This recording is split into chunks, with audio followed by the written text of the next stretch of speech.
Hey everybody, welcome to the Firing Pins Weekly live stream. I'm Brandon, your host, one of your hosts. I can't take all the credit, of course. I'm also here with Tyler.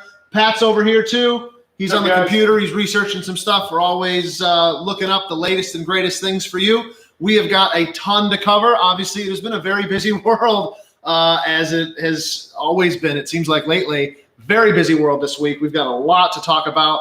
Obviously, there are crazy things happening out west. We've got, tons of people have been asking us our opinion on what's happened out in Wisconsin and that whole scenario. So we'll be talking about that. We'll be having a discussion. We'll be taking your questions about, issues that might arise because of that and our thoughts and some of our after action, report type of things that we're thinking about with that.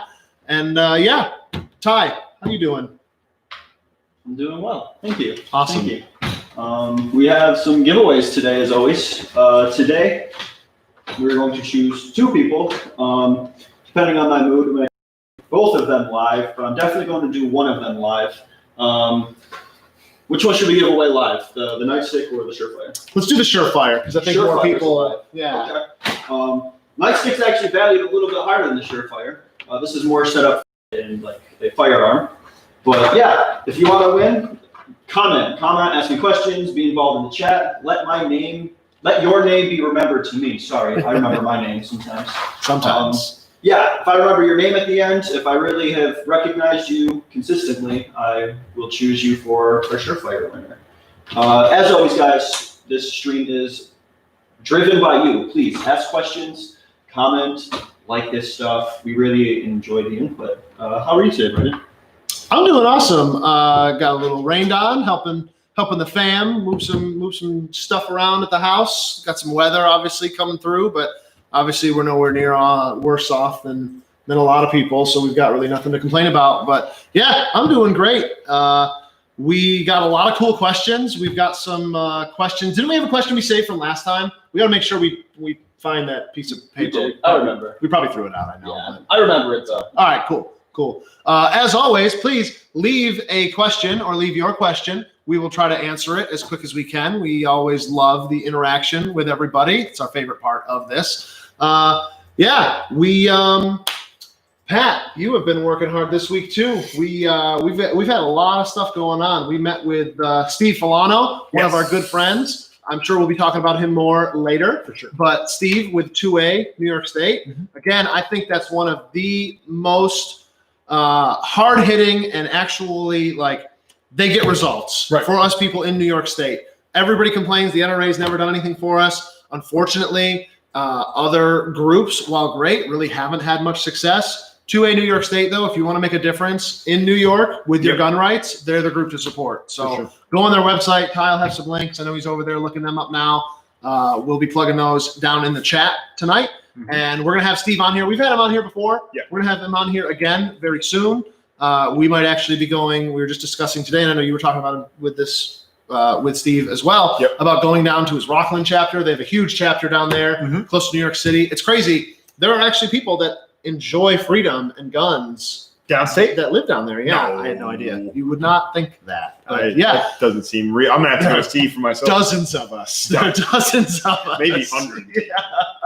But actually, that's one of his biggest chapters down there. So he's me and him, we went to Settlers today. Yeah, I heard. We had a nice, completely 100% business lunch. Sure. Breakfast, brunch, whatever. But yeah, Pat, what have you been working on maybe in the training side? So on the training side, guys, we're really busy as always. Obviously, we're doing a lot to get ready for the tactical games in New Hampshire in May. So I'm trying to stay on top of the physical fitness aspect of stuff and get my pistol shooting game up to par, a little bit more for that coming up. I've also been doing a lot of individual training and one-on-one lessons and things of that nature. Had some cleaning classes today. I brought a nice group. I had 4 ladies and a gentleman. You had a shotgun. Come in. Yeah, shotgun. Shotguns all around. So I was in my glory. I was not having a good time. You don't like shotguns. I am not a shotgun dude by any stretch of the imagination. So that was my nightmare, honestly. But we got through it. It was okay. And It's good to challenge yourself. You got to get out of your comfort zone. Got it. Yeah, got to. And the fundamentals of marksmanship really don't change all that much from long gun to long gun, right? As long as we have a proper stance and a good mounting position for the gun and proper sight alignment, good breath control, good trigger control and follow through. Yeah. Everything's going to turn out. Fundamentals, okay, right? Fundamentals are the same, right? So they raved about you. I was in there. Yeah. Having a meeting with another guy with another, you know how it goes. Sure. And but I was in there and they came in and they recognized me from the stickers with my face on them. Sure. The guy was like, "Hey, ladies, like that's the guy," and they were like, "Yeah, your instructor." They did not know that you hated shotguns. Yeah, no, I didn't. I wasn't going to tell them that. Right? So, so there's that. We're also working on, and we're going to tie this into what we're talking about tonight with the Kenosha incident and stuff like that. But we're also working with the USCCA fundamentals, emergency first aid fundamentals course. Nice. And so I'm still doing some coursework for that, getting all of my online course stuff completed so I can get that all submitted to the USCCA. And ideally, I'm looking to have dates posted for that class by like the end of next week. Nice. So we're going to actually start to, I'm going to be working really closely with the USCCA this week. I'm going to get on the horn with those guys, make sure that I have everything, that they need to see from me so that we'll be certified and ready to start teaching the classes. And once they say that we're good to go, we're going to start rolling those dates out for you guys so we can come in here and start learning about some of that self-aid and buddy aid stuff. I mean, why would I bother with that if I'm working with I've got the gun, so there's no way that I could ever get injured. Right, because bullets only. I'm never going to have to bandage a large portion of my arm. Right. No, because I could just yell medic really loudly and somehow that's going to. The medical just come square me away, right? Yeah. Just spamming that revive button the whole way. Critical infrastructure you want shut down will come help you anyway. Right. Yeah, sorry. We can defund the police and then we can call them. There you go. That's how that works. 100%. Oh man, Ty, how you doing over there? You've been just clicking stuff and I don't know. I don't like when you're touching stuff over there. What are you doing? I'm unprepared. I'm sorry. Oh my God. 1 second. Put you on the spot here. You did put me on the spot. Let me just move myself. Oh my God. You're past torso real quick. We're doing it live. We'll do it live. Live in color. This is how it goes. Chat is blowing up. Awesome. Oh, that's I can't even focus on myself. No, your mama. Wait. I thought they were mad at us. I'm sorry. So talking about training, we have this cool new video that we slammed together real quick. Yeah. So when do you want to show that? Well, let's. So, B, do you have any more announcements or anything you want to put out? Nothing particular. I think we should tease them a little bit further, though. I like the video. No, I don't do like that video yet. So one of the things that I want to talk about that video, right? We saw the thing in Kenosha, right, with that 17-year-old kid, Kyle Rittenhouse, I think is his name, or something similar to. I'm sorry, I'm not trying to mess up. I just can't remember off the top of my head. So that whole situation, we're going to get a little bit more in depth with, and we're going to talk a little bit more about. But one of the things that I notice whenever I see guys out and about with an AR platform rifle is they seem generally just kind of uncomfortable with having that thing in some sort of ready type position where they're not actually flagging something or muzzling something. So basically, I put together just a little short video on ready positions from the low ready as well as the high ready, and I didn't really get into some of the advantages, disadvantages, and all that stuff, but just basically what are those positions and what would be how would I get the gun from that high ready position to point B, which is sights on a target, or if I had the gun in the low ready, how would that work as well? And using those ready positions, obviously, is a good way to get the gun from one position where it's, accessible to another position where we're actually driving around into targets. Yeah, it brings up a huge point, and this is something actually Steve and I talked a long time about today. Steve from 2A in New York. We were talking that there's a big culture and there's a mindset out there in the gun community that you own the gun, you automatically know what you're doing. The boog's going to happen. I'm going to throw my Hawaiian shirt on, and I'm just going to know what I'm going to do. We're going to meet up with my guys, and we're going to win, or whatever. And it's you need to train, and not necessarily for that. I don't know. Not for that specific thing. Tell people to train for that. Generally. But you need to train with your equipment. You need to move around with it. You need to, do, again, something that we're very excited to announce, and we will be talking more about this as the time continues, the tactical game stuff. That type of activity makes you very familiar with walking around your firearm and manipulating it, doing things and then using your firearm from different carry positions. And how to get that thing out of my way when I have my hands are going to be otherwise occupied, right? Because let's be honest, guys, generally speaking, even as like a guy who has been deployed a few times and whatever else, shooting is such a small part of even the military job or the police job or whatever. Shooting is like this much of it, right? But a lot of it has to do with being physically prepared to do work. And I have to physically be prepared to do work in conjunction with my equipment. And so my equipment has to be securely stored on me, or I have to know how to work around it to accomplish other tasks. And then I have to be able to quickly get that thing, into action if I need to.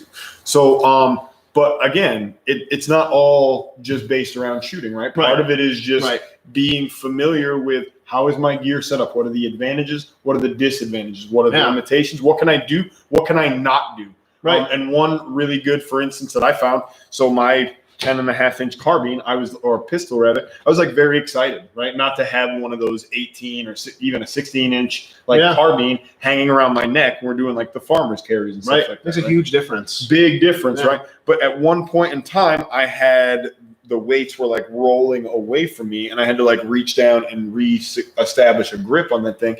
And in the process, my rifle or my pistol, whatever it is, it actually kind of like slid where I lost track of what was going on with the muzzle.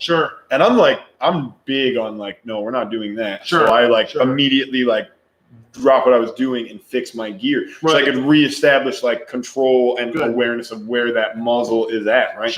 But that could have happened in a different situation when I didn't have that luxury, right? So it's very important to like be able to know that could happen, and what am I going to do to mitigate it?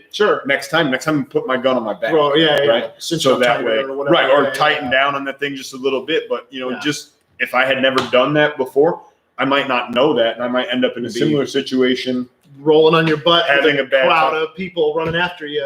Exactly that. If I didn't have my scenario. gear dialed in, Nightmare scenario. 100%, man. Oh man, So give us your thoughts. Let us know what you think down below. If you want to see some of this kind of training, if you want to see this content that Pat's talking about, let us know. So we're excited to bring it to you. But 100%. So Ty, let's go ahead and roll that video. Oh, I just teased it. Let's go with it now. Let's do it. Let's just do that now, and then so that'll give us a little bit more lead into talking more about Kyle and that whole situation out in Wisconsin. I love it. Hey everyone, please enjoy this video. Let's talk about ready positions. So when we go to mount our rifle, so I don't have sound. They have class, or anything like that. All the sounds still good. There's multiple different reasons out there that find ourselves in some of these different ready positions, and most important thing is that we understand the most efficient and effective way to manipulate the gun from that ready position up into good orientation, good alignment. Eye in the sight, verify our sight, and get a precise shot off. So first things first, let's go ahead and go through our 3-point safety procedure. So we'll go ahead and check the bolt face, the chamber, and the magazine well, both visually, and physically. We'll look away and we will inspect one more time, visually and physically. Again, that bolt face, that chamber, and that magazine well. Ensure there is no ammunition present anywhere in the gun. So we're satisfied. Okay, so no ammunition present anywhere in the gun. So when we go to mount our rifle, we'll talk about the low ready here first. We go from our low ready position. A couple key considerations for the low ready is the first one is where are we positioning the stock on our body to begin? So what I do from the low ready is I establish the toe of the stock, which is this end here. I put the toe kind of right next to my breastplate. I kind of like with the gun at a 45-degree angle away from my body, so that when I get an up command or when I identify a target or when I see a problem that needs to be solved, I can go ahead and just cam the gun up quickly right to the eye. So I don't have to change the position of my head. I don't have to do much of anything. I see the sight, I flip my safety, I press the trigger, and we're good to go. All right. So that's what I'm looking for from the low ready position. As far as getting the rifle from point A to point B, I think about my hands in terms of being a gas pedal or an accelerator and a brake back here. All right, so my support hand out on the handguard, be it my left hand for a right-handed shooter or my right hand for a left-handed shooter, in either case, it's kind of the same because that support hand is just kind of punching out toward the target, right? We're just kind of punching that support hand out toward the target, and we're just kind of using our shooting hand back here to kind of feather the brake and apply tension and get the gun to stop right there as we're seeing our sights, right? So it's kind of like up, gas, brake, and then we break that shot off once the gun stops. So I'll show you again. Up, gas with the support hand, brake with the shooting hand, see the sight, break the shot off, right?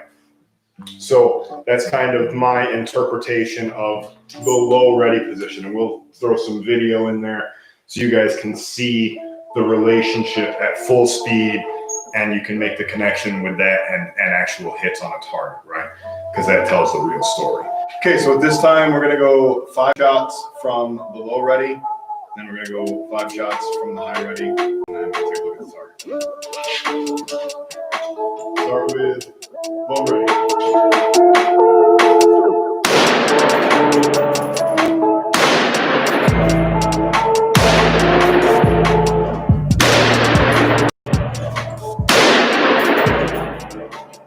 High ready position, couple considerations that I like to keep in mind from the high ready position.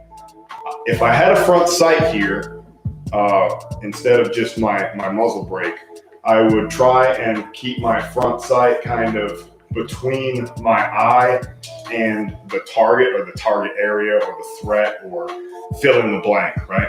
So then when I go to present the gun, it's kind of that same gas brake philosophy where my support hand punches out and it's driving that sight right toward the target, and then my shooting hand is providing again that braking action and slowing the gun down and sucking it in against the shoulder. So it's up, gas, brake, up, gas, brake, up, gas, brake, up, gas, brake.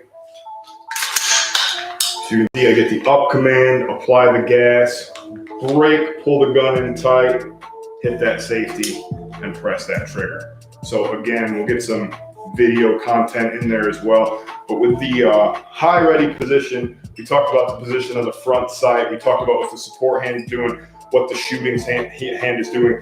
Now let's talk about the actual path that the rearward part of the gun, the stock, is taking, okay? So the way that the stock is working is it's kind of coming out to the front, and then it's getting sucked in tight at the last second, right? So as we're punching that support hand out, the stock is kind of sliding up the body, and then it's just kind of settling right into this center line area of the body right underneath the chin. So we'll get that ready up, and the gun just kind of gas, brake, and everything comes together. Okay, high ready.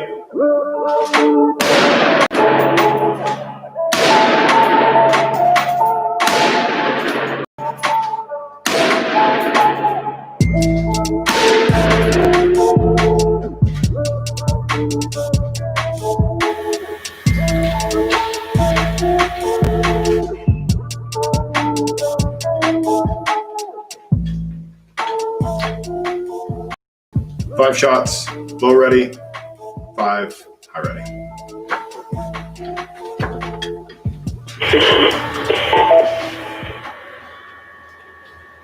Yeah, I can definitely still hear you there, buddy, but something, I don't know. We'll have to have Andrew come here and check these out. This is WRFP 892 actually doing the TFP live stream. I'm going to have to go clear, but I do hear you, but we might have to change some settings on your radio. Not sure.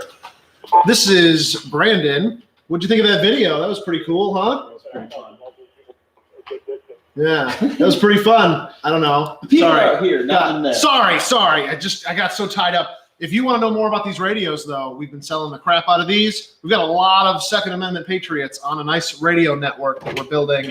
And man, I am feeling a lot better. I'll be honest. When things like started breaking out here earlier in the year, we didn't really have our stuff together. You know, everybody says they do because they got a gun or they've got a couple extra cans of baked beans at the house. They got a plate carrier. So yeah, that's all they got, right? I'm really, really happy with the communications network that we've been able to build. Yep. It really helps me sleep easier at night knowing that we're not just reliant on the internet or the cell phones that, as we know, can be taken away super easily from us. So yeah, we've got an independent GMRS network that if you want to learn more about, go to our radio website, attica575.com. Maybe we can post a link there in the comments. We have got a very cool repeater tower down in Attica. Basically, you can talk anywhere between Buffalo and Rochester. Sure. We actually just had a Xerox tower, our repeater on top of the Xerox tower go live as well. Yep. So we've got a repeater in downtown Rochester, has incredible performance in the city. So yeah, a lot of exciting stuff. If you're interested in communications or just prepping in general, definitely check that out. But yeah, Pat, tell us about that video. That video was awesome. Yeah, it was pretty good. Tyler soundtrack was amazing. Tyler helped me hook that up today. So basically, guys, I shot that with Sniper Dan back when he was here. And we did it in 2 little chunks. We did one in the classroom, and then we did one out on the range. And so today we just kind of cut those 2 things together so that we could, make it a little bit less dry of a presentation for you. The video was like 6-something minutes long, and we didn't have the shooting programmed in there until like the end before. So we did a little bit of messing around to try and make it, a little bit broken up with some of me talking, which nobody wants to hear that too much. And then a little bit of shooting, and then some more of me, trying to get some good information out there, and then a little bit more of the shooting side. So hopefully you guys found that to be somewhat informative, and basically just wanted to give you guys some idea of the how and why of being able to get the gun from a high ready position or a low ready position to sending rounds to a target. Now, some of you guys are probably wondering, why might I not want to use one or the other depending on the situation? And I'll give you 2 examples. I'll give you an example of a time when I would want to use the low ready. Sure. And I'll give you an example of a time when a high ready is probably going to be more appropriate. So if I'm around a doorway and I don't want to be wanding the doorway, but I want to have my gun ready, low ready can be okay, especially if we break the gun up over the shoulder a little bit. Some people prefer to go high ready there. Sure. Because I can get the gun sucked in a little bit tighter to my body. Sure. And I can still work around the doorway, and I can see pretty well. And if I have to bail, then I can bail without still being exposed to the doorway. And if I identify something in the room that potentially I need to put some rounds into, okay, no problem. I can just get that rifle right out there, right? An example of a time when high ready may be more appropriate depending on who you are, what you're doing, and who's around you. Another thing, a time when I might want to use a low ready, if I'm going up a set of stairs and I'm not the first guy going up that set of stairs, right? I don't want to be muzzling somebody in the back if we're working together in a team environment. Makes a lot of sense. Sometimes I might have somebody up above me or in front of me where I don't want to be muzzling that individual. So I'm going to go ahead and get my muzzle down low, right? So that we can try to mitigate some risk there. There's different situations where, one or the other may be more appropriate for you. That's why you got to know both. Yeah, it's important to know as much of that. Realistically, as deep in the weeds as you can get with some of those things. Right. I like to know I like to have options, right? I don't want to be locked into one way of doing things. I want to be a free thinker, especially when I have a gun in my hand. Because when I have a gun in my hand, that's the time when I need to do the most thinking, right? That's the time when I need to do the most cognitive processing, and I need to have the most, information available to me and all of that good stuff. And I need to have my faculties working together. And that's why it's so important to me as far as like the manipulations and, just knowing the gun inside and out, all of those mechanical skills. Yeah. If I don't have those working, then I'm not going to be able to do it on a subconscious level like we saw the other day. Sure. Yeah, that makes sense. Ty, you've been over there taking notes. I think you've got a lot of questions. Got a lot of questions for us. Or we start hitting anybody beating me up too bad on the video? Comments. Everybody's hating you. Like, who's loves this you. joker? Everybody loves us. What is this guy about? Just 2 million people watching. It's hard to keep track. You know? It's tough. No pressure, right? Questions are rolling in and comments are going. It's crazy. The chats are madness. I appreciate you. I love it, guys. Thank you so much for all the engagement. I'm definitely getting. Make us work for you. That's why we're here. I guess inventory is always a good starter for questions. We were getting asked, can you get this? Can you get that? Any ammunition coming in? Why don't we start with an inventory? Like, how is inventory in the world right now? Still tough. It's very still tough, and it's it's one of those things that we posted. I think I posted on my personal page earlier in the week. Josh had sent an email that we got from Cheaper Than Dirt, right? And please, do not spend money with that company. I know I'm giving them a little endorsement, but there are companies out there that have huge buying power like them. They're a huge player in the industry. Right. So they're getting top allocations. There's only so much ammo that's being made. There's only so much ammo that's in the pipeline. So a big distributor, they get, a semi-truck full of ammo, we'll say, right, at their warehouse. And they give so much to each one of their salesmen based on how good the salesman does. Sure. And that salesman, it's really up to him to take care of his best customers that take care of him, So he'll call, say he got that semi-truck of ammo and he calls the Cheaper and Dirt buyer and is like, hey, how much of this ammo do you want? And he says, all of it. Well, guess how much ammo is there for the second guy on the list? None, right? Or, maybe if you got a really good salesman, he might give them, 50% of it and split the other 50% up among some other people so that everybody does get, and that's up to the salesman, of course. We've luckily been around for 5-6 years now. So we've got some really good connections. We've got some good friends, in the industry that can help us out. We're pulling every string we can. And it's just still really tough. But yeah, there's companies like Cheaper Than Dirt who can buy up all of it and then sell, ammo that normally would go for $12, $13, maybe $15. They're selling it for $40, $50, $60, like a box. Yeah, I saw the $59.99 on that price, and I was like, absolutely ridiculous. Out of this, I can't imagine. That's price gouging like I can't believe. People are buying it though. They are a smart enough company that they're going to put that dollar right where it needs to be, where they're getting orders, and it's just insane. But we are trying. I'll tell you though, ammo is still basically non-existent for the calibers you're going to want. We're getting stuff in. Now's a great time to own a 45 gap. If you have a 327 Federal, you're doing good right now. Any of that stuff though, it's just so hard to get. We're really trying. I know Josh texted me today that we're going to pick up $5,000 worth of ammo tomorrow from Amchar. So fingers crossed on that. There should be some ammo coming in tomorrow. So if you're watching this live stream right now, then you're one of the first people to know. So you may want to share that information with some people that also are looking for ammunition. Turn on post notifications too. Yeah. The second we get it, we're going to slap a post out. That's important. Yep. What else you got, Ty? What are the questions you got? These questions kind of go hand in hand. So we've had this twice. This question kind of twice. So there's an ammunition shortage going on out in the world, obviously. What can you do? So dry fire practice. Dry fire practice is huge.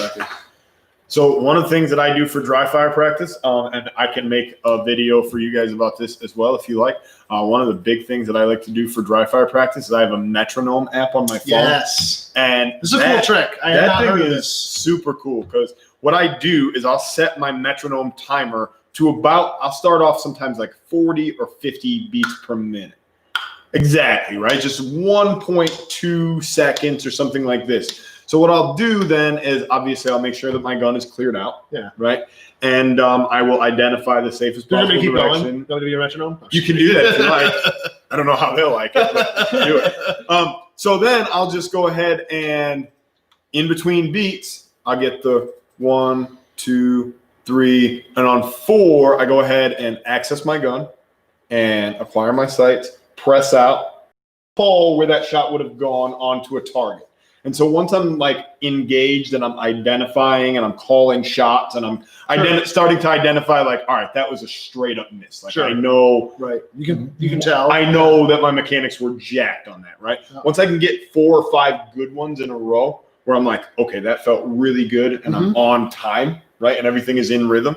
I'll go ahead and bump it up to if I was at 45, I'll go to 50. Sure. If I was at 50, I might go to 60, like right off the bat. Yeah. So now that is 1 second in between those beats. Sure. So if I can access my gun from concealment, get the sights onto a target, press the trigger, and call a good shot in a second, that's doing okay from concealment. Yeah. So then I'll go up to 65 beats per minute. And I only go in increments of 5, guys. And I only go up when I am like calling good shots. And I like hold myself really accountable to that stuff. And some of you guys that have actually seen me do this in live fire will be able to potentially chime in here if you can. I can do that at like 80 beats per minute, which is about like 0.75 seconds. Wow. So I can access my gun from concealment at the 5 or 7 yard line, identify a good site, break a hit in 0.75 seconds from concealment. Sure. You're doing that at home, no ammo, right? You know, so practicing drills like that. Right. Yeah. So the trick, though, guys, and I say that I can do that, but notice that I've been talking about like ramping that up, and I did that in a class with live ammunition. So I started at like 60. And then I was like, okay, so I can do it dry at 60. And then the first time I did it live, I did it right at like 70 beats per minute. Sure. And then I got my hit at 70, and then I went right up to 80 just to prove it out, because I wanted to show with dry fire that this actually is a viable technique. So what we're doing here, guys, is we're kind of simulating a timer, but we're also doing it in a way that allows us to keep track of the time, right? Which is big. Yeah. Because when the metronome is going, I have that rhythm in my head. Right, yeah. The timer it's different. The timer is different because it doesn't put in my head that sense of what is a second. Sure. What is a second like of time? I can hear 1, 2, 3, 4, 1. Sure. 2, right. And it's helping me keep track track of what that second is. So I know everything that I have to do in that second. Access, withdraw, drive, sights, press, right? I know everything that I have to do. So I will actually like say that out loud to myself. Access, withdraw, drive, sights, press. Can I challenge you? Can we have a video by next live stream where you're demonstrating that? I'll do it on the live stream if y'all want. If you guys want me to do it live, like prove it out live. I want it to be a video, just like the last one. That's fine. Let's clean it up. Let's make it. Yeah, no, we can edit it and make it super cool for you guys. But yeah, if you guys want to see it, people are just gonna start coming to the store like that. Tick tack tick. Their phones just gonna be like metronome. Metronomes. Pat, do the thing. Do the thing. Desktop. Yeah, there's guns everywhere. Don't do it. Come in here with that metronome stuff. I'm telling you. No. Now I know what to get you for your birthday or for Christmas. Right? Old yeah. school. I'm just gonna have 50 metronomes everywhere. No, so that's one cool like little trick that you can throw into your dry fire. Nice. And I really like it. And I think it really has helped me to just kind of become more cognizant of how long those processes take me to get Makes through. a lot of sense. And it's one of those like pass-fail things too. You either did it or you didn't. Like I didn't get it that time. And guess what? I don't have to reset it a bunch of times like with the timer too. Like with the timer, I got to keep like messing with it every time. So with the metronome, it's just a self-flicking ice cream cone where it's just there and it keeps going, right? So I'm able to just keep working on that draw stroke on those procedures. So try it out and see if it works for you. And if it doesn't, just keep it to yourself. If you don't like it, tough. Yeah, go find something that you do like. Don't complain about it. I'm giving it to you for free. Yeah. What did you do? I like that. Ty, what else you got over there, buddy? Sorry. I don't even. The chat's got me laughing. Oh, man. No, they're fun. I love them. Okay. I like this question. This is a question for you, Pat. Oh, jeez. How many donuts do you think you can eat? How many donuts do I think I can eat? Oof. First of all, through our Lord and Savior Jesus Christ, all things are possible. So go ahead and jot that down. No, I can put away some food. I know I'm like a skinny cat, but don't let that fool you. I can eat now. I burn a lot of calories in a day. So I'm going to go ahead and say all of them. And I know who asked that question. So however many you're willing to bring me, that's how many I'll eat. Bring them live stream. So where are they? That's my question. Where are my donuts? What food do you think you could eat the most of? The most of. What is Pat's favorite food? What can he eat the most of? I really enjoy food, so this is a great question. I think cold pizza. Cold Ooh, pizza. that's Dude, I really like yeah. cold pizza for breakfast. I'm on First thing in the that is my jam. Nothing better than coming in here on a Monday and they ordered pizza on And it's Saturday. chilly here. Yeah, Oh yeah. man, I will eat that thing like a little bit of mold. It's Gotten food poisoning here so Yeah. many times. I go back for it every time though. I will never. Yeah, it's like drinking, right? Like I'm never doing yeah, that again. yeah, No, yeah. I'm doing it every time. SUNY Garden from down the road. Their sesame chicken. Yeah. Gets me every time, but I Praise. keep coming back every time. My pizza has to be so hot it hurts. Really? I want it to like leave. I want to go to the I hospital. think I prefer cold pizza. Like Yeah, if I could no, only ever have one or the other, Right. I would pick cold pizza. live question, favorite pizza joint? I'm a pizza snob, so Oh, dude. Gotta be Ralph and Rosie's for me. Ralph's is good. No, Main Street Pizza in Batavia, you guys are awesome. They're really I good, too. Really enjoy their as a pizza. virgin, I feel like I have to plug Ralph's. I grew up on it. No, Ralph's That's is one of my my. favorites. You know what used to be my jam was Picasso's. You guys remember Picasso's in Batavia Ooh. with the little cup and char. Okay, pepperonis, yeah. And they used to I like cut their. those. They used to cut their onions almost like not just onion like rings, but like whole chunks of like multiple layers of those rings. They would just yard them on. Oh man, that pizza was my jam. Main Street stuff. Main Street is good stuff, yeah, for sure. Sometimes you gotta go with the Perry's though too. Just a big Perry's old- is Oh, great for as sure. well. Just give me half a That's pizza. No, I'm $4. I love pizza, guys. So like Western New York is known for good pizza. I was gonna say we're really spoiled. in that. Yeah, no, we Yes. I have gone to other places and gotten pizza and been like, what is this? I don't know if I should Just show what- this. Pass it for pizza I don't in know. Kansas. I don't know if it's gonna show up on camera, but this is my new bank card for our business we started. It's literally chicken wings. Like we went to Every Energy time Bank. you go to the bar, you get That's awesome. That's That's so so funny. cute.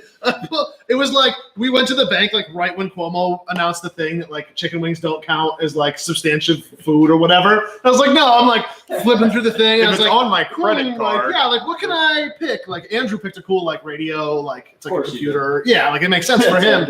I really wanted to do like a Chinese flag just to troll. Like, why would you do that? Like, I don't know, why not? Like, Just because. we're selling Chinese radios, Right. You know? Live streams. Bring us pizza. Bring us donuts. We'll love you forever. Bring us beer. All of the above.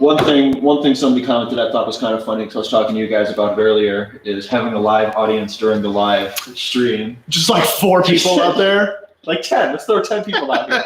I'm just worried about like some of you guys in our audience. If you were out there, what kind of stuff would you guys be saying? No, we have, this like, is a the family program.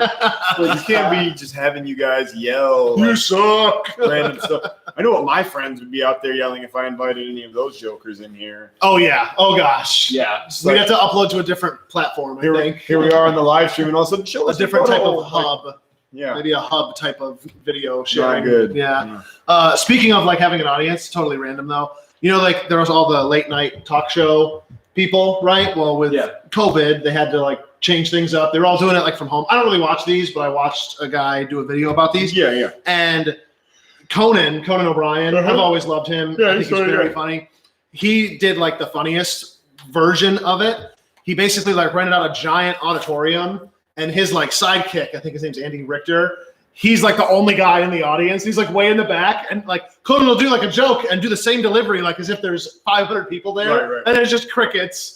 And then he'd be like, "Oh, it's because of the thing, right?" It's just really they did a really good job. So that if we do it like that, I think it'd be a hit. Like we'll rent out like the little auditorium or something like I'm that. down. Or Let's whatever. do it. Yeah. Airport We'll call hangar. the school. We'll call the Virgin School. Why not? Can we rent out the auditorium? Just put I know one a guy. dude in You're an there. alum. I know a guy. I got some pull. Ever heard of it? Byron Virgin. Byron Virgin. Those of you, come to the corn sometime. It's in the Ivy League. So what else we got, Ty? Anything good? We're just going Anything through bad? them. I like it. Do we really have that little to talk about? No, we're going to talk about the Kenosha thing. I'm just Okay. really into the audience interaction. Want to get into right that? now. Want to get into that now? Yeah, let's just we'll push the questions Dig for into later. it. So Kenosha, as far man. as like the Kenosha situation, a couple things that we want to hit on like right in the beginning. So first of all, we know that everybody's going to come to this from kind of a different place and a different mindset and mentality. So we're going to start out by talking about some of the like factual stuff everybody can kind of agree on and knows, and then we'll take it from there. And I'm sure there'll be some opinions thrown out there by me, at least, because I have some opinions on this. But just try to bear with us for now.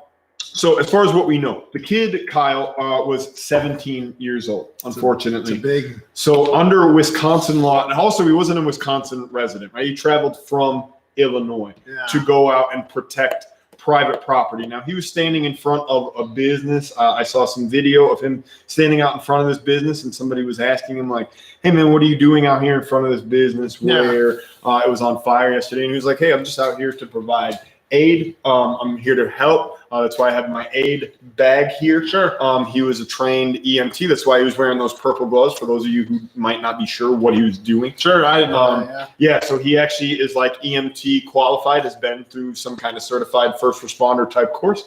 And so he was actually there specifically to provide medical aid for anybody who might have been out there that was injured. Okay. Sure. Now, he did have a long gun on him. Why would he have a long gun out there if he's there to provide aid? Well, to defend himself, right? Because as it turned out, you know, there were some people there. I'm not saying that he was or wasn't instigating or you know, I don't we weren't really, there. We don't know. at the gas, there was too early. there was a little fracas that happened at a gas station. Okay, now this little fracas, there's some video out there of that, and you can watch it.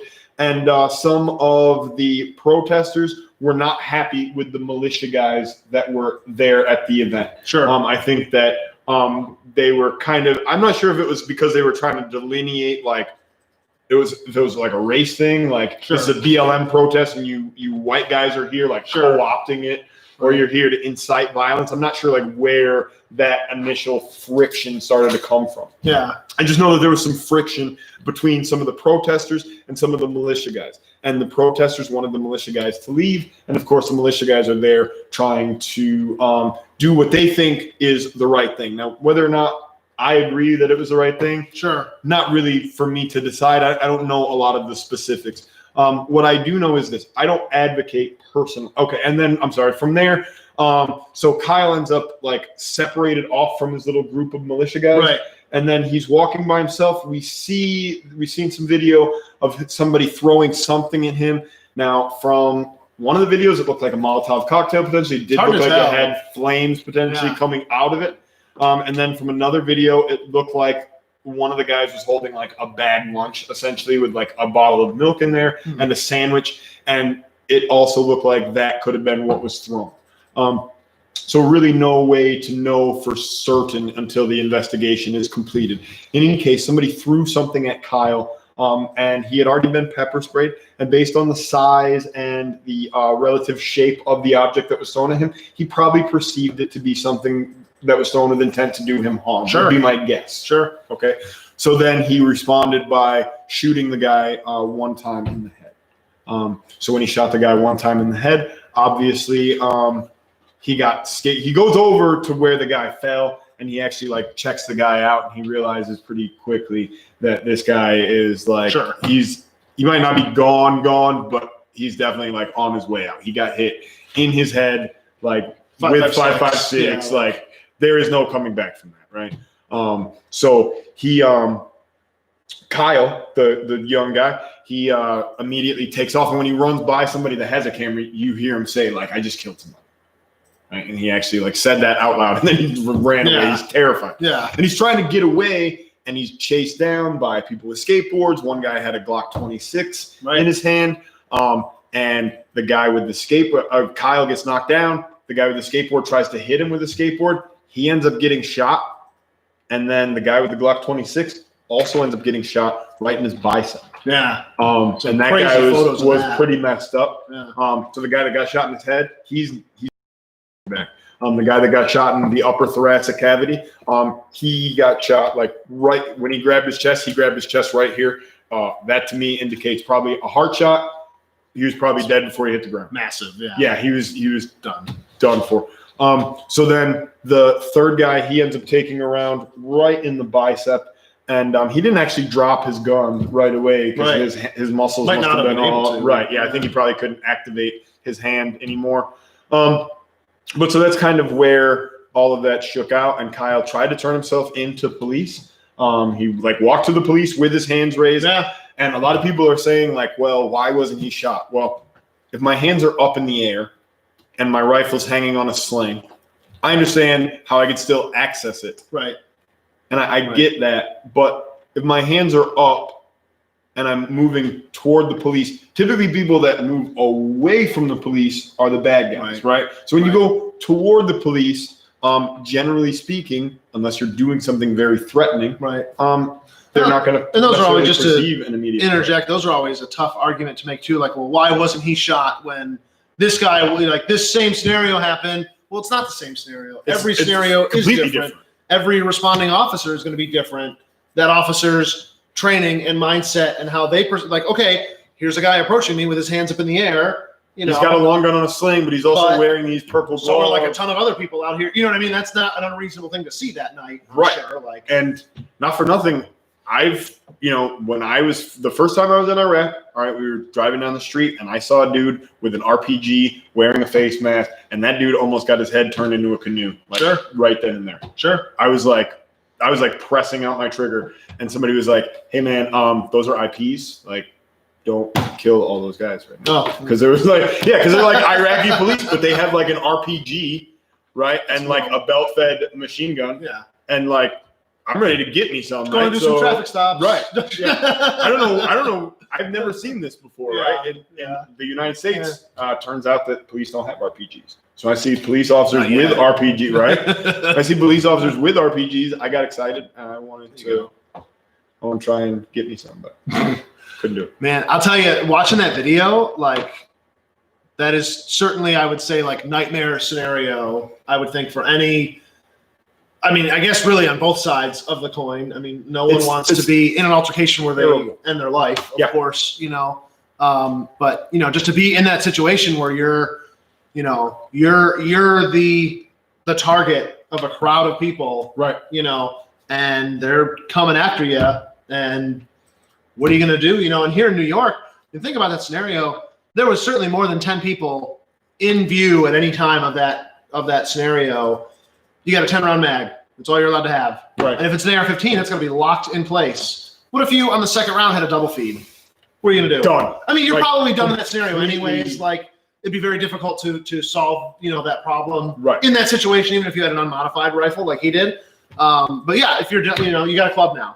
100%. At least the only thing is it can't be used against you. Right. Yes, other than a club. So that number one, that's why we carry a secondary weapon system, right? That's why we carry a handgun in conjunction with our long gun, because long guns fail, guys. I mean, ultimately, like, it's better to have like two guns than one gun. Sure. And it's better to have one gun than no gun. It's better to have two guns than one gun. It's true. Right? If we can. It's true. So that's why I like handguns in conjunction with my long gun. That's why we partner up with Steve Filano from 2A New York State as well to get rid of things like magazine restrictions. Yeah. Absolutely ridiculous. It's been proven time after time, the police ask for these types of tools because they are the best to protect them. They pick this firearm that has this capacity because that's the best tool to protect them. Why is that not the case for our citizenry as well? Why can't we have those same protections? So let's talk about that aspect of it, right? As far as like the tool. So the dude had like a $500 DPMS Oracle or whatever, DMS Sporticle, like right? Sight mark. Yeah, and like a sight mark, $80 optic. Okay, fine.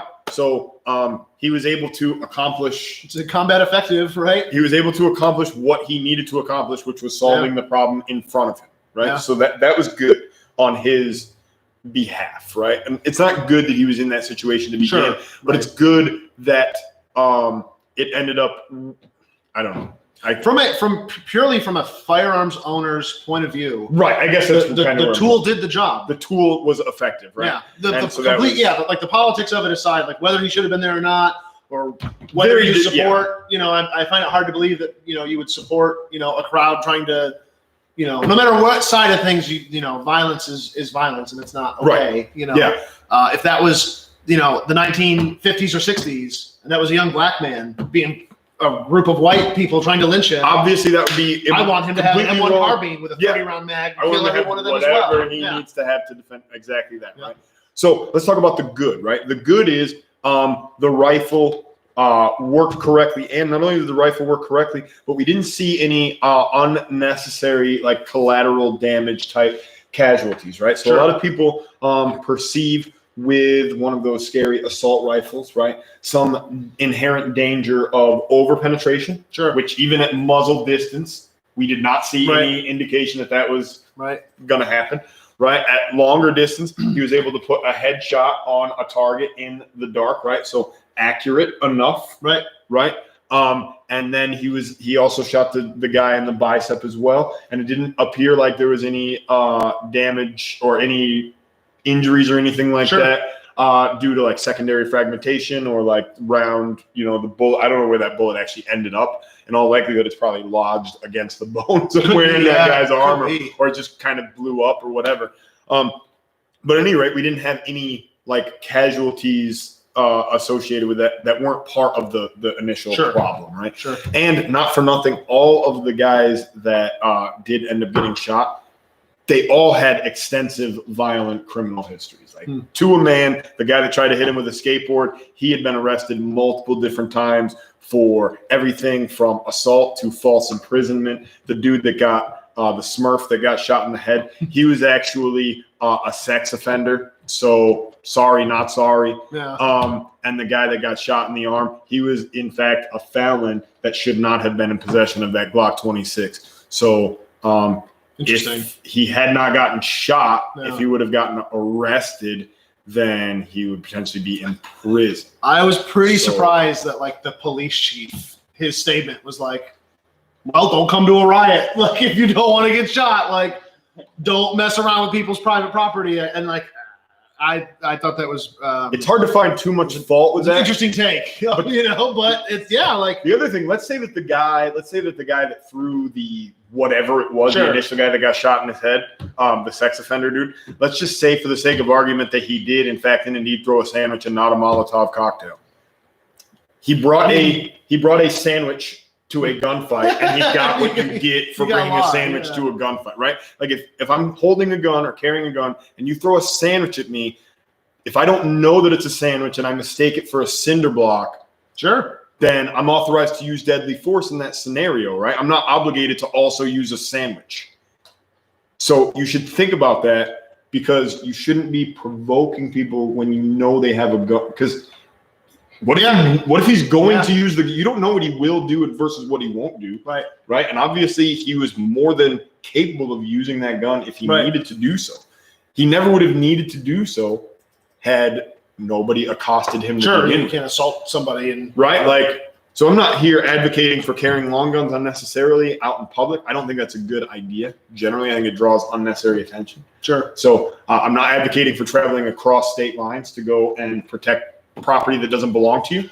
Breaking state laws by being underage. I'm not advocating for sending your kids out to as 17-year-old child soldiers to go out and protect property in rural America. I'm not advocating for any of those things.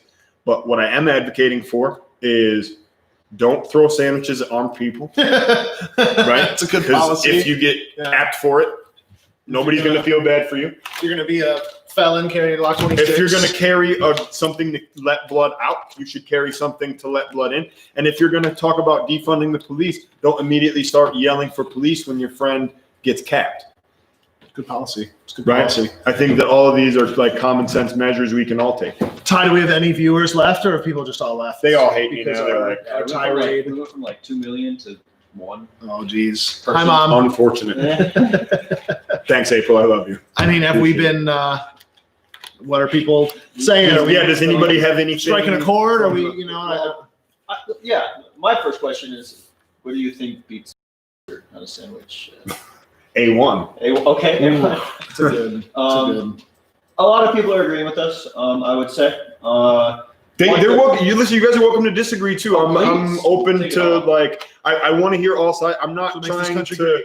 Yeah, and I'm not really trying to take anybody's side. I'm trying to be relatively neutral here. This is a fairly nuanced situation. Right. And I don't necessarily think that everything that Kyle did leading up to this situation was done correctly or right. Oh, for sure. I think in all likelihood he is going to be charged with some sort of a crime. You know, thankfully they're overcharging him though, so that's not going to stick. One of the things that we often talk about, as a gun owner, you always have to be that better man and get yourself out of the situation. You're always going to be held to a higher standard. You really are. And so to intentionally, and again, we don't have all the facts of this, you really got to see what's important. Why would you go to a different state to defend property that's not yours. And you're not an agent of the person who owns the property. I guess, that is a very American, like look at the Bundy situation a few years ago. Sure. Where all those people came to defend those ranchers. I do see that. I can see that desire to want to help your fellow man, but you've got to, think about that. And maybe that's part of the fault of this, he's literally a young man. He's only 17 years old. He's still a child, developing to most people. You know what I mean? So like, those things that it's really hard to hate on his desire to help, or he did obviously what he thought was the right thing to do. That's kind of where I'm coming from with this whole thing as well. But you've really got to, think about, it's a different thing. Like when there was rioting in our city, there were those of us that I don't want to say did a similar thing, of course, but we were here. We were armed to protect this place. That's because this is my place, right? Purpose. I have that duty to, protect this place and to keep, we said this before too. If this was a gas station, if this was, the place next door, we love them. If these were dirty magazines instead of firearms, protecting right? those too. Okay. The worst example. No, I'm just You're kidding. right.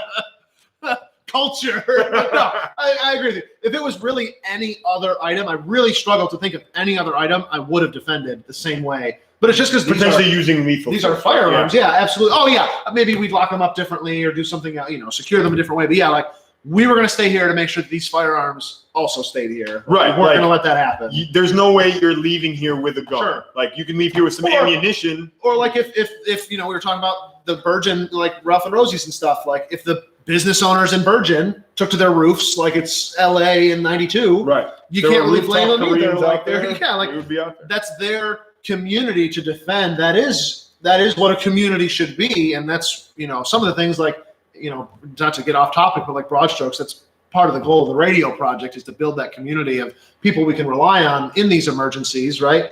But yeah, it's just so strange going, like Tyler brought it up, how I went down to Virginia, which is very similar. I went down to Virginia to protest. Why would I go to Virginia? Those aren't my gun rights. Those aren't my, and it's a pretty similar thing. Obviously the protest is maybe different than defending like what he was doing. But it is your gun rights though, because we live in a federal. It's one, yeah. Right. So I understand the sentiment there, but Yeah. there was no intent to go and we're not establishing some defensive position here. We're not going to do anything to do with force. In fact, kind of the opposite, right? Like you weren't there with ammunition for the Barrett, right? You're right.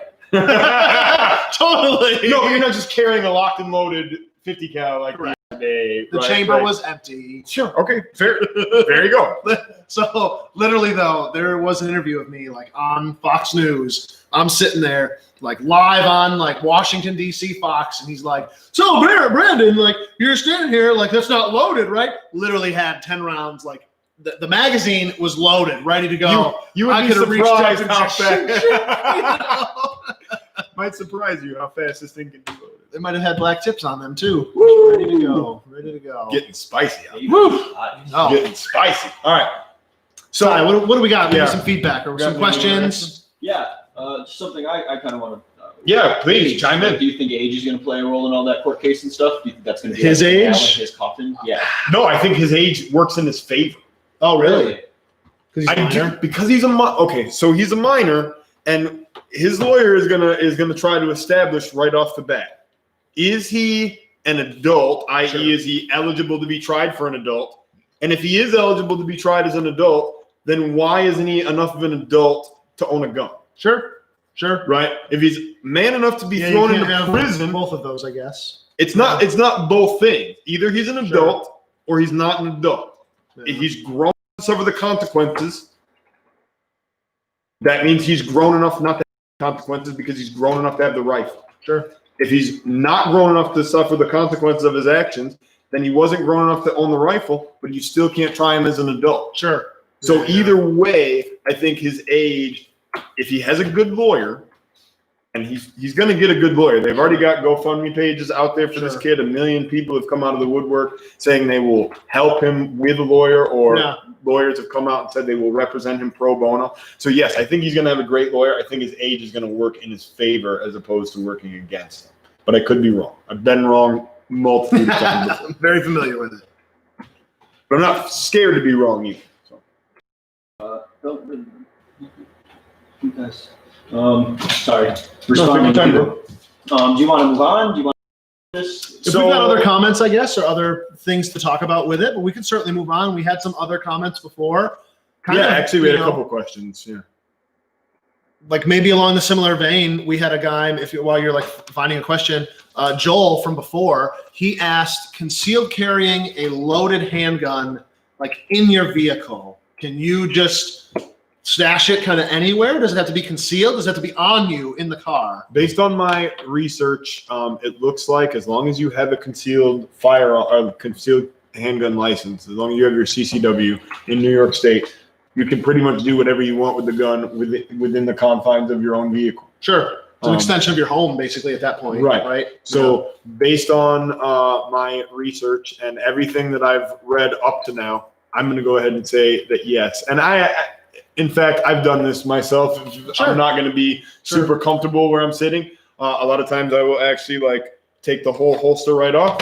Sure. Right. Yeah. If I'm going for a long drive. Yeah. Long drive in the car, I'm going to take my whole holster right out of my pants, and I'm going to go ahead and either put it like between me and the seat. I might put it under the seat. Sure. You know, I'm going to put it someplace where it's not going to be driving itself into my. But it's not like it has to be in a safe in the car. Nope. A long gun has to be unloaded and secure when you're in a vehicle. With ammunition stored separately from you. But a handgun, you're totally okay. Long, you're good to go. So great question. Thank you for asking. You are fine with that. Somebody else had asked about some training specific to folks in wheelchair bound people, right? Sure. So I'm going to be upfront about this. I don't know that many people who are in wheelchairs. Sure. Okay. And I don't know that. I mean, we know our friend Tim Pask, who is a regular here, and he's a great dude. He comes in from time to time. Clyde, yeah. So yeah, there's a handful of guys out there that like I know from here and stuff. And one of the things is, so not knowing that many people, I don't know a lot of the barriers to entry, the challenges that are specific, right, to the wheelchair folks. But here's the deal. If there is a barrier, if there are barriers in place, and I know that for some of you folks out there that have different levels of ability and stuff like that, some of you guys are going to have significant challenges to overcome. And we here are always happy to try to help in whatever way that we can. Absolutely. And so if there's a way that we can facilitate, please let us know. If there's something specific that we can do that's going to, enable you to be more active in shooting sports and anything like that. If there's anything that I can do as a trainer to like get myself a little bit better educated about how to help you guys out, I'm committed to doing that as well, because I want to make sure that there aren't any barriers that are preventing, anybody from enjoying the shooting sport. So if I can help in any way, please let me know, guys. I'm happy to. I'm going to go maybe a little step further than that. Dave was the one who mentioned it. I believe Dave is a wheelchair user himself. Okay. Just from the way the comment came through. Right. But I would love, Dave, if you want to help us develop this. Sure. We would love to help, your community, because that is a huge, I remember years ago I was working at Gander Mountain, and there was several people who I would help that were, wheelchair users. And same thing. They are adamant that, I am the perfect reason that self-defense, that handgun laws like this, maybe not New York system where it's very prohibitive, right? But I am the reason that, I'm not, there's that narrative that like, men like me and Pat, like, well, we should just use our fists and, like only sissies use guns and things like that. And it's like, like, I just got my nails done. Right. Self-defense is for everybody, and I would say that here at the Firing Pin, we really are blind to all that kind of stuff. We are an ally to whatever, race, color, creed, orientation, and like anything you got going on, like none of that matters. You walk in here, it's all about the guns. We're going to teach you how to use them, teach you how to defend yourself, teach you how to clean them, make you comfortable with them. Like everything else goes away. That's all that we care about, is getting you safe to use the firearm. So yeah, Dave, if you want to come down here and we can coordinate together, we would love, maybe we could even go so far as to like acquire a wheelchair, and we'll, we can put you through some things like it might help me to better grasp some of the stuff that's going on. Listen, I'm willing to do whatever it takes to kind of get more familiar with some of these things and just be in a better position to help you all. So Right now, we are perfectly willing to look into it. If any of you guys are watching, Dave or Tim or Clive, right? Anybody that wants to reach out to us, I'd be more than happy to. Have you seen assist. Tim's off-road wheelchair? Yes, the thing is so super cool. He's got right? one of like the tank tread With ones. tracks. Yeah, that thing is Very- that thing is neat. He can be on our shit hits the van team with For that. sure, he could go. The Almost, minigun, it seems like he he'll could have go the- almost yeah. anywhere, right? Why not? There you go. That's awesome. What else you got over How are we there, doing Ty? over there, Ty? Let's go to a YouTube question. Ooh, all 4 of our YouTube watchers. Dude, today we've increased significantly. 6? Thanks for nothing. You're a great guesser. It is 6. That is a significant That actually 50% uptick. Wow, Yes, that's good. awesome. We suck less Get today. some of that ad revenue Someone coming on in. YouTube asked, do people hate when people shoot shotguns in the range? Yes and no. I guess they are sometimes louder. It can be a little noisy. Yeah, they sound different. Like it's hard to. The concussion, I think. Yeah, I can't really quantify what I'm trying to say, but yeah, it's got to be the concussion. They're a lot smokier too, I guess. Yeah. They just the powder is either different or it burns differently or whatever. But yeah, if you get like when it's fall and there's like 3 or 4 guys in there sighting in shotguns for deer season, it gets noticeably like cloudier in there. I mean, we have a great ventilation system, but it's still just shotguns make a lot of smoke. Yeah, I know you shotgun guys start coming in. I'm not gonna be. We can only shoot slugs, or you're only supposed to shoot slugs here in the range. So every now and then, somebody will sneak through. We try to treat everybody like adults. We don't do like bag searches here, but we let you know of the rules of what ammo you're allowed to shoot. And sometimes somebody will sneak through some birdshot because it's a lot cheaper than shooting slugs, and they'll shoot birdshot in the range. And every now and then, and the reason we don't allow it is with the steel baffles, when that birdshot starts spreading, it'll hit those baffles and it'll come back and we don't get ricochets in the range except when you're using like number 7 or 8 birdshot because it's so light, it just comes back at you. And it's one of those things like it doesn't hurt you. I've been in there and I've felt it. Definitely not going to sustain an It injury. would literally be like if I just threw a piece at you, like you'll know it hit you, but yeah, it's 10 out of 10 will not hurt you, but definitely not something I not- want hitting me. If Right, I can it's avoid a- it. freaky thing to be in the range and have something hit you. Yeah, I'd rather so- not. Not good, but generally, no, we don't get too many complaints. But we don't get that many shotgunners either because you have to shoot slugs. I like this question. It warms my heart. Aw. And it kind of, there's 2 questions in one. One stems from Facebook, one comes from YouTube. I like it. The joint. What is the story of the pin? Why was it founded, and why did you pick Virgin of all places? Virgin of all places. So the firing pin started. I've always been into firearms, always been into guns, and that love just got bigger and bigger as I grew older, and I could buy my own firearms. When I was going to St. John Fisher here in Pittsburgh, I got a job working at the Gander Mountain in Henrietta, and that only made things worse because now I was at the gun department, With right? guns all the time. Oh, guns all the time, and it's one of those things. We get this all the time here too. You think you know a lot of stuff, and then you find out you know nothing. Right? It was just one of those constant learning curves. I loved every minute of it, and all the time there, almost every shift, someone would bring up how they missed Creekside, and they used to love going to Creekside with their uncle or their dad or their grandpa or whoever. And I kept hearing about this Creekside place, which was just, it didn't exist. I never got to go. I was just too young and didn't get a chance before it closed. But it was a store like this. It was outdoor range, but they had, the store and then a shooting range. Sure. And they were legendary down in this area. Their legacy still lives on today. But I kept hearing about this and hearing about it. And finally, I had finished up my college years and just wasn't really happy with working a job and that whole thing. Right. And I just wrote a business plan. I came up with the idea of a gun store with a shooting range attached. And we were going through the motions. We were getting things going. And we were really looking for a piece of land. There's no building. It's such a unique thing. You really have to buy a piece of land and build a building from scratch. It's very difficult to retrofit one. It's almost it usually would be more expensive. There's a building down in Leroy on Route 19 there's like a golf ball shaped church, and then there's Orcon, this big factory there. There's a building in between there, and we were very close. And in fact, we went to the Leroy planning board regarding this building, and we went to them. And I usually try to do this with any project. I've done this with Polar Wave. I did it with the firing pin here, but we went to Leroy, and I just said, "Here's what I want to do. What do you think? Are you going to fight me like tooth and nail, or are you going to like, here's the process, and just like any other business, you know?" Because obviously I didn't think that'd be a problem with Leroy or Leroy, right? Right. But you never know.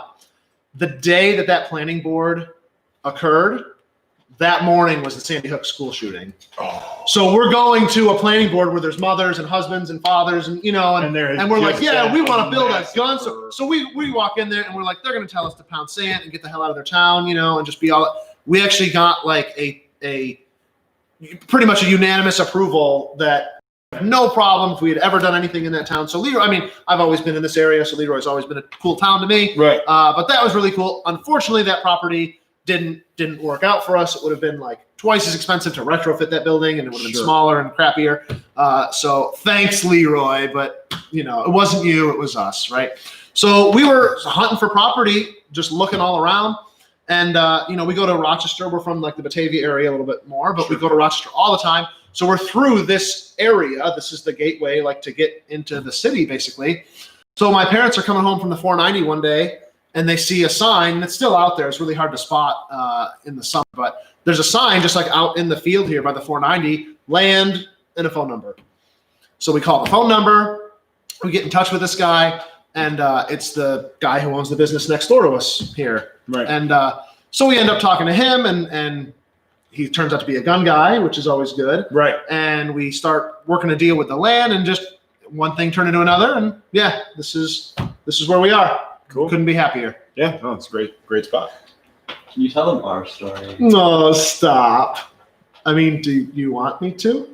Yes. Okay. So we're building this place, and we truly built this place. I don't know how many people know, but we were the general contractor, really. I was on site almost every day. I actually lived here on site for like 4 months in my parents' RV for a while, till we got the place really buttoned up tight and secure. Right. But we hired some Mennonites. You're familiar with Amish folks. Sure. Mennonites are very similar to Amish, but they cheat a little bit. Like they'll use electricity. They won't have like a television, but they'll have a refrigerator because it's useful, right? So we hired these Mennonites from Penyan to do the concrete, so like the concrete for the range, and then the roof. And we did everything else in between, the framing, the carpentry, the plumbing, everything else in between. So we were here, like we built this place by hand, like me, Josh, my dad, a lot of others. And we would be here, and locals from the town would just, drive by. It's a small town, so they're like, oh, cool, like something new business is going up. Like, what is it? So we'd, let them know, and then always be really excited, again, being virgin, that it's going to be a gun store and a shooting range. But one day this old timer comes by, and we were trying to install our doorbell in the back, like for delivery guys, right? And we didn't have enough wire. We didn't have the right wire or something like that. And we're like, oh, crap, like, it just kills your motivation for the day. You're trying to get some stuff done. Right. And this old timer, he's like, I think I got some of that. Like, I live right in town. I'll be right back. And that turned out to be Bruce Cooper, Tyler's grandfather, right? Who had also owned a gun store, Cooper Sporting Goods. His father had owned a gun store, and probably his father owned one too. They were just arms dealers from way back, probably knew John Browning back in the day or whatever, and yeah, he came by, gave us like a whole, like we needed like 70 feet of wire. He gave us like a 500-foot spool, like, just keep it. He was one of those kind of guys. And he would just start coming around all the time. And I remember one day he asked me if we needed like filing cabinets, right? His friend had a filing cabinet for sale. And I was like, yeah, we need those. Bring it by. She's like, all right, me and my grandson will come by. So I'm like, all right, cool. So he comes by with his grandson, and, Bruce comes out. Now, Bruce is like 6'4". Now, this will be a story for another live stream. I'm going to tease this story. Bruce, in his younger years, had literally been run over by a dump truck and still stood like 6'4" or something. Just a monster of a dude. Right. He would grab your hand, and you thought you like got it stuck in like a vice, and like it was just anyway. So he goes. So there's this big. He's like the manliest of manly men. He's a big giant, like 65-year-old, boomer kind of right. No nonsense. He comes out with his grandson, who looked like he just got off his shift at Hot Topic, had like skinny jeans that were painted on, I think, right? A Pokemon, the kid probably weighed 80 pounds. He had, and Tyler's like 6'5" as well, right? So I don't know how tall you are, 6'2", right? 6'3". He's got a Pokemon belt on, right? I remember the Pikachu. And he's got like that skater shirt where it was like it's the same shirt he wore in like 8th grade. So as soon as he raises his arms above like here, everything, you can see everything. Like he's just wearing like an extra small, like, right? So this is my first, and like I said, we're very welcoming of all lifestyles. We are an ally in every community, right? So I'm like, oh, good. We'll have, some representation with community, like folks. as a cis white male, we'll have representation of other communities. Yeah. I'm like, oh, geez, so that was my first introduction to Tyler. I think we fixed him. He's on a, I don't want to say better. That sounds so insulting. He's on a different path that is more to our liking now. He looks a lot less like he's transitioning. Tyler's fun though. He used to skate over here. He lived here in Virgin. It'd be like the winter, and he was like 17. He'd skate over here and sort brass for me. And I used to actually make him sort by caliber too. You told me that. I would mix them all back up at night for fun. The rest of them, like, we need those 9 mils and 40s, and this in the sandwich bag. Ever bought them? Nobody. All that work for nothing. Puts the brass. Scrapped them all to Metallico. Tyler got paid though, so he's going good. Wait. Oh, he got paid. You guys are getting paid? Oh, he got paid. What else is going on over there, bro? Oh, man. I like story times. Story time is good. Questions have slowed down. Yeah, it's okay. I got another like 1 or 2 in me. Maybe. That's fine. Yeah, it's 1:20. We've been here for an hour and 20 minutes. Nice. So, good live stream. Triggers. Curved or flat? What are our preferences? Ooh. So flat on a handgun, on a rifle, I don't really care, man. Like on a rifle, curved trigger bow is fine. Sure. On my handguns though, I do prefer a flat trigger, and the reason why I prefer a flat trigger is because a pistol trigger has so much more travel than a typical rifle trigger. That I want to make sure that when I'm engaging that trigger, I'm getting that thing moving in a straight line from front to rear. So let me grab a Glock, 2 Glocks right quick. Sure. Yeah, and it's one of those things too, though. My take on this was going to be it's very gun dependent and very hand dependent. You want to get the trigger that'll put your hand and fingers in its best, like natural. You don't want your finger to be hitting that thing weird. Right? So when I go to put my finger on this trigger, Ty, how in focus am I with the camo one? I like camo one. You're good. You're well. Okay. You're doing well. So when I go to place my finger on this trigger, because the surface of the trigger is flat, it enables my finger to also be resting flat on the trigger. So when I go to engage the trigger, I'm able to move the trigger in a straight line from front to rear, right? Yeah, I'm not sure if you saw, I had the action of the gun open about 4 seconds ago, so we're cool. So now with the curved trigger, so now if I go to put my finger on the surface of this curved trigger, now I'm putting my curved finger on a curved trigger. Sure. And I'm also going to try and move this curved trigger in a generally straight line from front to rear. And when I do, the variation in the finger pressure is likely going to cause me to have some movement in that front sight, right? Yes. If I don't get my perfect ideal placement of that finger. Sure. So just having a flat surface to work against when I'm trying to move that trigger in a straight line, it just makes more sense with the mechanics of the trigger press. Now, fit does make a difference. Sure. But that makes a lot of sense. If the reach to the trigger is too great, you're gonna be, then I'm handguns are so nuanced. Again, they've got that short barrel, short sight radius. They've got none of the advantages that a long gun has in regards to 2 points of contact on the gun. Right. The points of contact that I have on the gun are extended way out here someplace. So I don't have anything anchoring that thing into my body, right? Any of those little things are going to be magnified. Any little variation in that trigger press or that trigger movement is going to be magnified to the nth degree. So I just want to make sure that I have every bit of advantage on my side that I can. And for me individually, I just feel like the flat trigger puts me in a better position to have good leverage and good even pressure from front to rear the whole time. Nice. So that's just me. Ty, what about you? Do you have a preference between flat or curved, rifle versus handgun?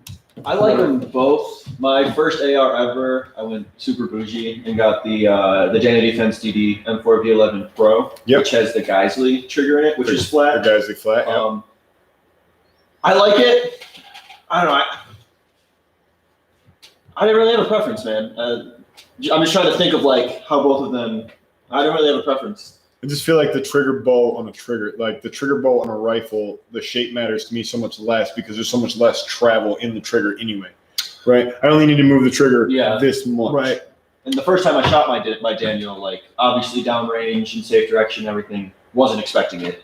The trigger is just so light. It just it's an SSA super semi-automatic enhanced, right? The SSAE. That trigger is bananas.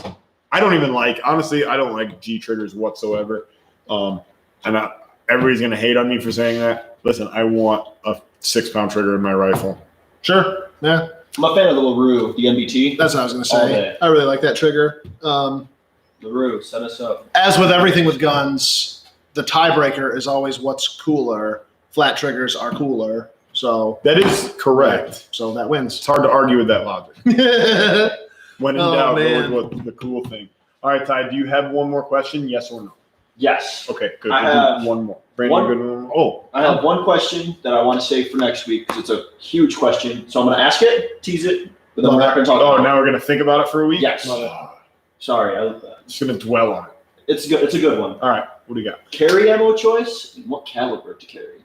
I love that question. Yeah, that's a great whole question. But that's a whole. So those are like that's 3 lives. You just asked me enough questions for 3 lives. You asked one thing.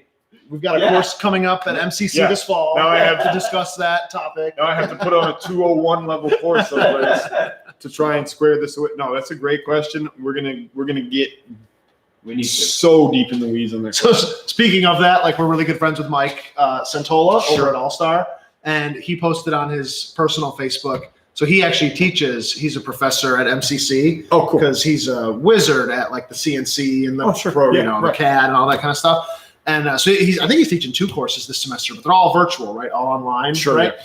So his view, it's almost like how this is reminded me of this. But he's got like UMP on the wall. It's in like his office at All Star Tactical. He's like teaching all these college kids. He was like, "Yeah, I hope your liberal college kid isn't in my course." Like just machine guns on the wall. Like I love it. Knowing him, probably like dragging dildos or something too. I don't know.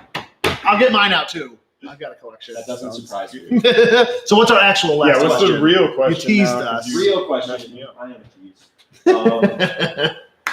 This is all about like etiquette in a store, and I really like this one because not many people give a shit. Like ask, you know what I mean? No, they don't care enough to ask. This person actually had a problem. They were flagged in a store multiple times, and they want to know how to go about that. But I think we should tie in etiquette in general. Sure, that's a very awkward thing, and I would always say though that you have to be your own advocate.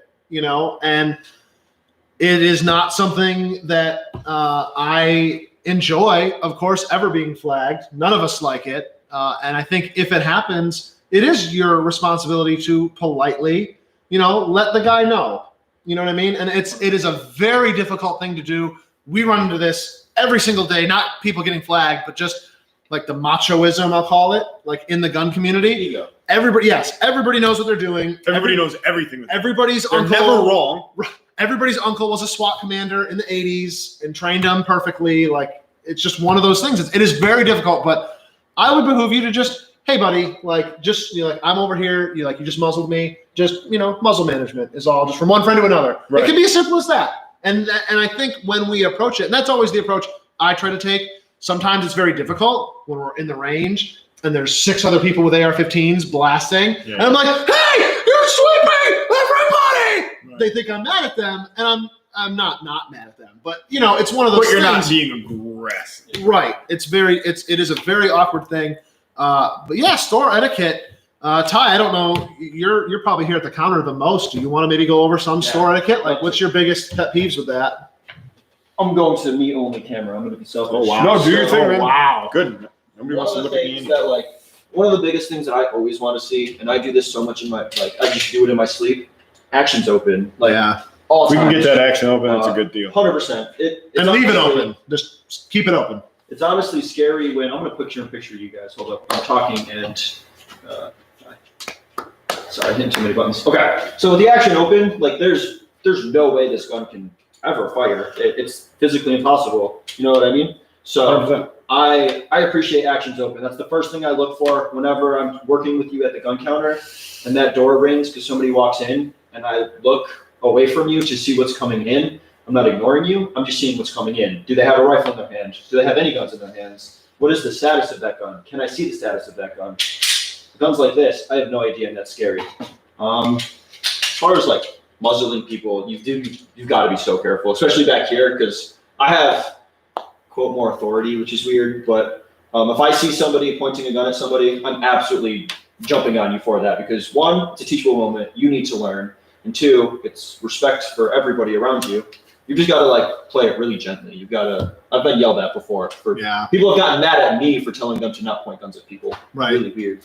And everybody's a little different. There are definitely some people that are more of a cautious person, and we love them for this. They'll leave their stuff in their vehicle, and they'll come in and they'll ask us, like, "Hey, do you mind if I bring a gun I've never in been here real before. quick?" Yeah, Right. like, how would you like me to do it?" We have some customers that we really like, and sometimes you have customers you have to fire almost, or like get them out of here. It's unfortunate, and it shows some of the problems when you take firearms out of normalcy in a country. We have a lot of foreign students. I don't know if we'll get them as much this semester, probably not. But traditionally, we've had a lot of foreign students that are here at RIT, these different colleges. And, normally we have a rack of used stuff out here that people can handle, like locked up, of course, still with trigger locks. But they're out on display, like most gun shops will have used guns. And I can't tell you how many times, like, Tyler has had to yell at a group of, unfortunately not U.S. citizens. So there's that. Because they're just like that disconnect. around. They don't get it. They see guns in movies, and they'll take a picture, like, hey buddy, like, take a picture of me, and it's like pointing a shotgun right at your buddy's face. Like, we take, like, that's such an overt example. Like, I would say almost every American would know, like, hey, that's not cool. We don't do that. We're not doing it. Yeah, that's not something we do. But they don't have that background in that culture. So I love the question of, like, what's gun shop etiquette? Because until you know and until you've done it, you don't know. Again, I would say, like we said before, we are probably the most welcoming and easygoing gun shop that there is. Sure, try to be, for sure. As long as you don't walk in here, like Ty said, like waving a firearm around with the action closed, like, you're pretty much going to be okay. Like, walk in, ask your questions. Like, we're not going to look down on you because you don't know the answers, or you're like, you coming here to seek information is what we thrive off of. So we will love you. Yeah, literally, like, you come in here and ask us questions all night, and we will be happier than a pig in something. Yeah, so, I love to help anybody, all skill levels, all knowledge bases, right? I love working with all of you guys across the board. That's a non-issue. One of the things that happened, or I saw 3 different things today that I could hit during this, and I want to hit on every one because I think they bear repeating. So today I was working with a gentleman. I'm just going to secure a revolver for now because he happened to have a revolver when he was with me today.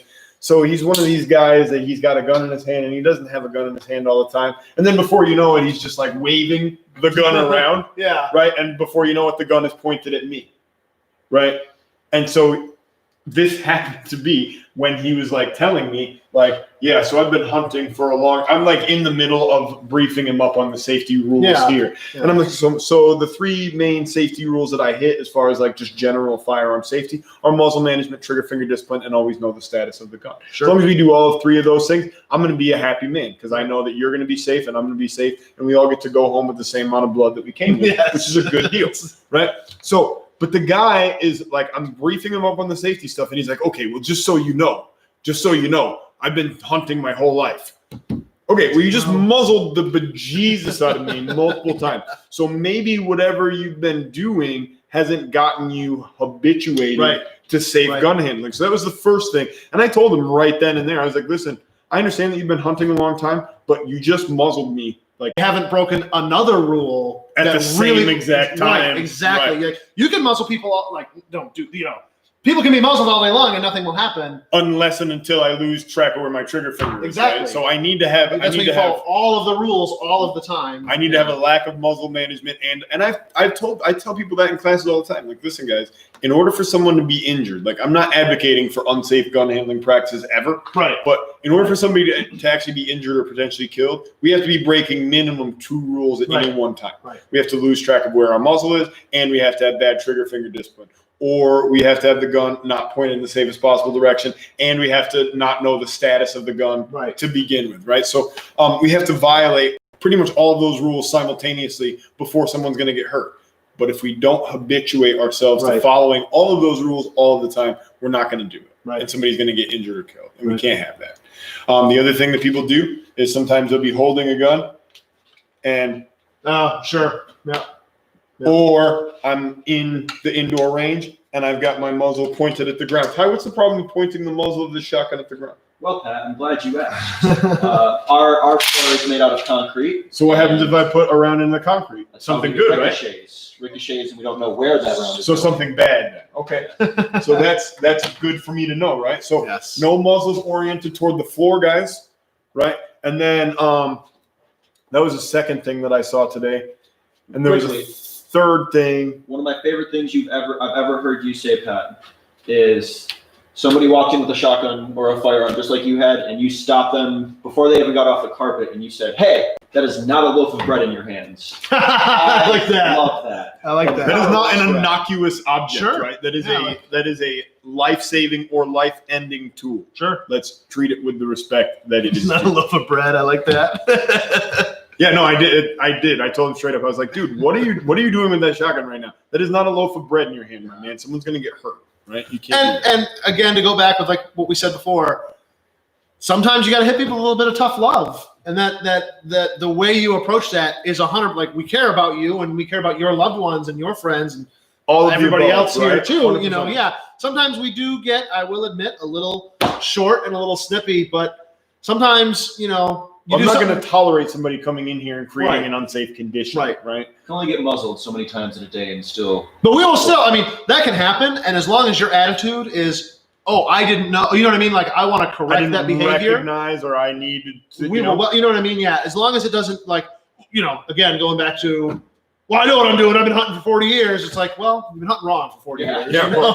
So you can hunt your ass right out the door because I don't need somebody getting shot in here. But yeah, I think the overarching theme of that whole thing is like we do care about your safety, and we also want to make sure that you guys are properly educated in all of this stuff, so that you're going to take those good habits with you out there, because we're trying to create a better gun community, and that attitude of being safe is what is going to make us a better community. So if we're always teaching and coaching and helping each other out with those safety rules, and yeah, we're going to try and do it in a way that's not going to be rude or overly forceful or belligerent or anything like that. But you also have to have a thick skin as well, right? Like, if you are an adult and you're using firearms, there is an expectation that you're going to conduct yourself in a certain way. And if you're not conducting yourself in that certain way, somebody's going to correct you. And if they correct you in a way that you take exception to, have that conversation, but also recognize when you're in the wrong and when somebody's trying to assist you rather than, you know, coming down. I love it. Ty, what do you think? Well, I think we've done a pretty good live stream tonight. I don't know if we've got any last minute comments, questions, any things you want to things add? Or we've got really cool coming up. Josh has been working tirelessly. We probably should have plugged this earlier in the live stream, but yeah, I feel so bad. So last year we had an amazing fundraiser, our 22 to none fundraiser to support Mission 22. We raised over $9,000 that we were able to donate with your help to that group, and we couldn't have done it without you. Perfect. Obviously this year things are going to have to be a little bit different. We just can't do things the exact same way with all the restrictions and everything going on. Can't meet in person. We really can't. We can't do a race. It's really difficult. So we're still trying to raise money. We've got another great cause. We're going to have links going out, maybe not tonight, but for sure tomorrow. First thing, links going out on our website. You can actually, in Facebook, you can actually start donating now. And it's one of those things where you can help us donate. You know, like when you're on Facebook and you see like, Pat is raising money for Right. Alzheimer's research or whatever for his birthday. You can do that as well with us, and you can show like, yeah, Pat helped our fundraiser. He raised $500 for on his own for our Right. cause. So we'll be doing things like that. We actually are planning an all day. I think it's going to be like a 12-hour like live stream a-thon. So we're just going to be here like hogging up your Facebook all day that day. I think it's October 17th, maybe. There's going to be like a day where we are going to have like giveaways and prizes. Don't hold us to the date just yet. Yeah, but yeah, we think it's there is going to be like one central date where we're going to have like things for you to engage with us virtually. We're really trying to organize an independent 5K where you're running. You just go run in your neighborhood or on your treadmill or something like that. No one should have to tell you to run 3-point-something miles. Just do it. Just There go you go. and run. Be some like miles. Pat. But yeah, we've got a lot coming up. We're very excited as always. Thank you for sticking with us. If you're still here, what is wrong with you? Yeah, go Oh, do like, something do constructive, something. please. Wait for the giveaway first. Oh, sure. Yeah. Ty, why don't you do the giveaways? Okay, fine. Nice. Okay. Yeah. Those. Oh, just a surefire flashlight. Like, Yeah, no big just deal. a, Whatever. the $100 nightstick. Question for me first. Somebody asked. My EDC is a Glock 17. I carry that every day. Nice. All day, every day. On the streets. It's a really cool shirt. Where'd you get that shirt? Oh, just I know the artist. Yeah.